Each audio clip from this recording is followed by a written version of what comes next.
یہ ہے کہ پروفیسر خان محمد عاطف صاحب تشریف لے آئے. خان محمد عاطف صاحب نے ہمیشہ سرپرستی کی، بڑوں کی بھی اور جوانوں کی بھی، اور جو تیسری نسل ہے اس تک ان کا دائرہ کار ہے. ہر دور میں ایک فاتح کی حیثیت سے مسکراتا ہوا چہرہ ان کا سامنے رہتا ہے، جو حوصلہ بخشتا ہے، تقویت دیتا ہے. اور مجھے اپنے استاد اقبال میسر کا یہ شعر ان کے قدموں میں ڈالنے کی خواہش ہوتی ہے کہ وقت نے اپنی کسوٹی پر بہت پرکھا مجھے، وقت نے اپنی کسوٹی پر بہت پرکھا مجھے، تھا میں سونا اس لیے کہنا پڑا سونا. اس شعر کے ساتھ خان صاحب کا استقبال ہے. آپ کو تالیاں بجا دیں. حالانکہ خان محمد عاطف صاحب ہمیشہ ڈانٹتے رہے تالی بجانے والوں کو، لیکن حوصلے اور جذبات کے لیے یہ بھی تو ایک ہے ایسی چیز جس کے ذریعے ہم بتاتے ہیں، خوشی کا اظہار کرتے ہیں. اس لیے کہ ہم مسکرائیں. ممکن ہے ایک وقت میں آئی سائٹ کمزور ہو جاتی ہے تو آدمی دیکھ نہ پائے، لیکن جو ہم کہتے ہیں وہ کانوں تک ضرور پہنچتا ہے. پروفیسر خان محمد عاطف صاحب کا استقبال ہو گیا، اور آپ تمامی حضرات کا استقبال اس شعر کے ساتھ ابو محمد صاحب کے کہ کہاں یہ ہوش کہ کچھ اہتمام ہم کرتے. یہ کشور صاحب کی طرف سے اور ڈاکٹر منصور خان کی طرف سے آپ کے لیے ہے کہ کہاں یہ ہوش کہ کچھ اہتمام ہم کرتے، یہ بام و در تیرے آنے سے جگمگائے. شاعری کا سلسلہ چلتا رہے گا. پروفیسر خان محمد عاطف صاحب کو کچھ دیر کے لیے سن لیا جائے، کچھ پیغام آپ کے لیے دے دیں، کچھ مشاعروں کے حوالے سے کہہ دیں، اور کچھ جو آج بھی ادارے ہیں جو کام کر رہے ہیں یا نہیں کر رہے ہیں ان کے حوالے سے کہہ دیں. اس کے بعد شعر و شاعری ہوتی رہے گی. پروفیسر خان محمد عاطف صاحب مائک پر. جو آپ کو دے رہے ہیں سنیے.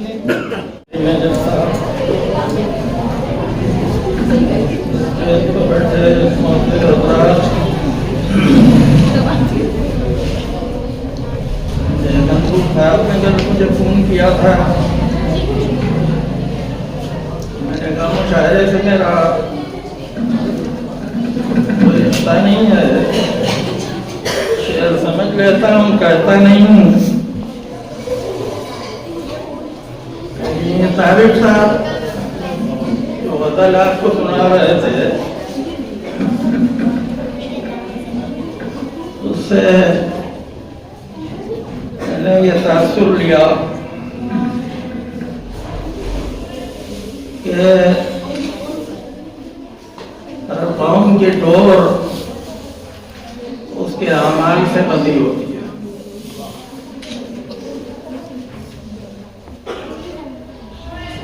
دیکھیے ایک قومی حص ہوتی ہے، ایک ملی حص ہوتی ہے، ایک دینی حص ہوتی ہے، اور ایک لسانی حص ہوتی ہے.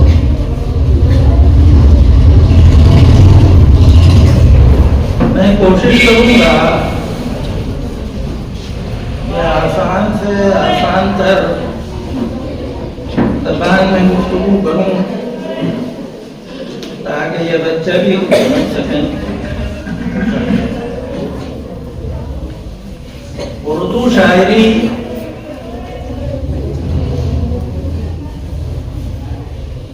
کی ابتدا کہاں سے ہوئی یہ جاننا ضروری ہے.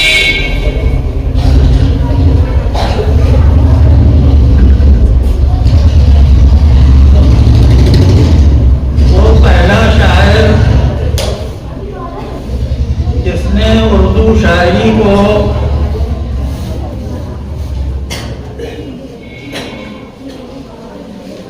کل ہند پیمانے پر روشناس کرانے کا کام کیا، اس کا نام ہے ولی تکنی. اسی کے ساتھ تاریخ ادبیات اردو میں اس کی بنیاد میں کچھ رنگ بھرنے کا کام سراج اورنگ آبادی نے کیا. آج سے